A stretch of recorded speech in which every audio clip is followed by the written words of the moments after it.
Started with a special guest right here in Cleveland, a young guy who's really been blowing things up. What do you say? A big comedy festival welcome for Logan Rishaw. Get up there! Get it up there. Keep it going for Bill, everybody. I'm really glad you guys made it out here tonight. I'm very excited to be here. I thought I was going to have to cancel on the show last minute. I don't want to get too serious up front, but my grandmother passed away this week. Thank you. The people at the show before this didn't care at all, so you're already a better crowd. This is great. My grandmother passed away, so me and my parents have been putting together all these funeral arrangements. We have family coming in from all over the country. My uncle and some cousins had to come home early from their trip to Disneyland, so it's been a big to-do. But I just want to say that if there's a silver lining to all this, it's that my grandmother died doing what she loves. That's inconveniencing the entire family. It's okay to laugh at that. She's not actually dead. She's just getting very old. I want that joke to be perfect for when she does go. You might be able to tell that joke is really good. That's because I've been practicing for a while. She's really hanging in there. I didn't think I would make it here, though, because my car has been having a lot of problems.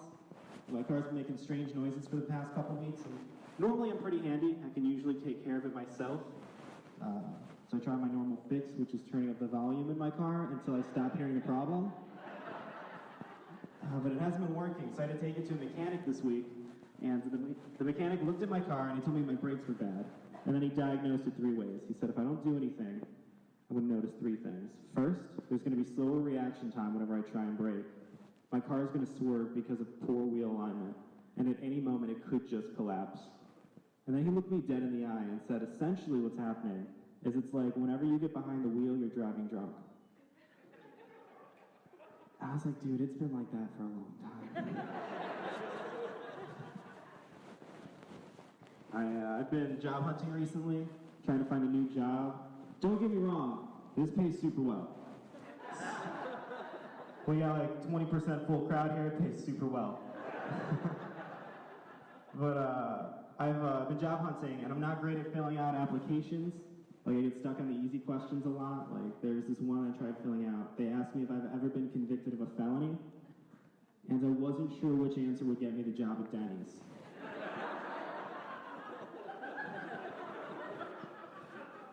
I had a phone interview today, and it started out pretty well, but then toward the end, the woman on the line said, just so you know, for this position, there's going to be a mandatory drug test. Are you willing to consent to a drug test? And then I said, when's the drug test? That's not the right answer to that question. She was really cool about it, though. She just kind of went along with the interview. She said the drug test will be in about a week. So I tried to do the math in my head. It's like, okay, it'll take about 14 days to get whatever weed is in my system out. It's 7 days from today, 14 from the last time I smoked, which is pretty easy math, but I was kind of stoned at the time. So I just told her I think that might work, which is also not the right answer to that question. Like if someone asks you if you can pass a drug test for a job, and you say maybe, even if you pass that drug test, they're not giving you the job. My real goal in life is I just want to have a job that allows me to save up enough money to pursue my real passion, which is starting a They Might Be Giants cover band. We're going to be called They Might Be Giants. We're going to be, I have it all thought out too, it's going to be great. We're going to wear masks and be mysterious, and if we sound really good, no one's going to know who's in the band. So at some point, at one of our shows, somebody would be bound to say, I think They Might Be Giants, might be They Might Be Giants.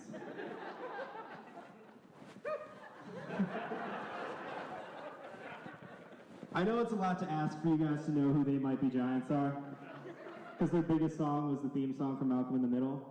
But I love that joke that much that I was willing to sacrifice most of your laughter just to sing it.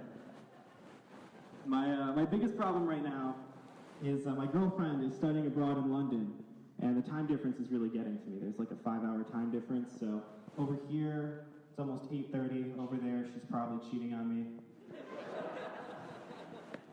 I tried talking to her before she left, It's like, hey, I get it, you're studying abroad, you want to do a bunch of things. We can take a break and see other people if you'd like.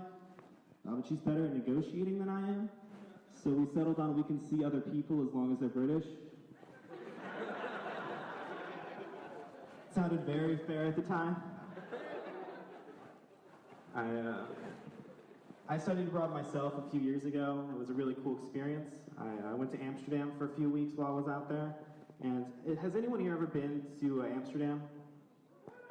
Few people? Cool. It's a strange place. It's weird because when you're in Amsterdam, you're never sure if people are speaking Dutch to you or if you're just high. It's always both. Every time. I have one story about Amsterdam I want to tell you guys before I get off. But when I was in Amsterdam, I went with some friends and we stayed at a hostel. But every day I would just wander off on my own, just get really high, go to art museums, and just like see the sights. And I had the craziest experience while I was there. One day I woke up in the morning, smoked a couple joints, wandered around, and I saw this big, beautiful, museum-looking building with a line of people coming out. I was like, whatever those people are doing today, that's what I'm doing today. So I got at the end of this line, waited like 2 hours to get inside, and then when I finally got in, someone who looked like an usher grabbed me on the shoulder and he said, "Excuse me, young man, would you like to meet the president?" I was like, holy shit, I'm about to meet the president of Amsterdam. Now, Amsterdam's a city, it's not a country, so there isn't a president of Amsterdam. And I didn't think that because I was high. We're all American here. None of us know geography that well.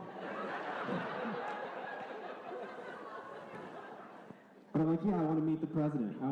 This sounds amazing. So he pulls me into this other room, and all of a sudden, I'm staring at President Obama.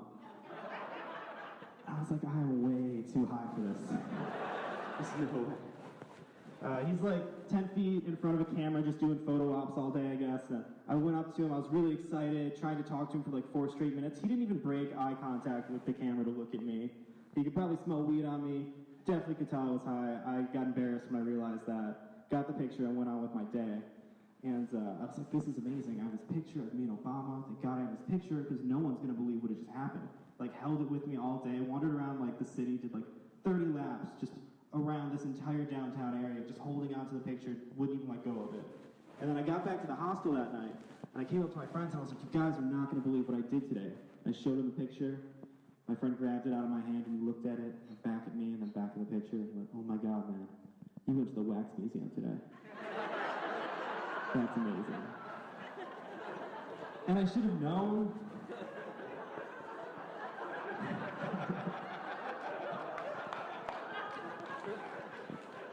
I should have known, because after I met President Obama, I ran into Johnny Depp, 3 James Bonds, and E.T. And you guys have been great. My name's Logan Rishaw. Enjoy the rest of the show. Great. Go for Logan.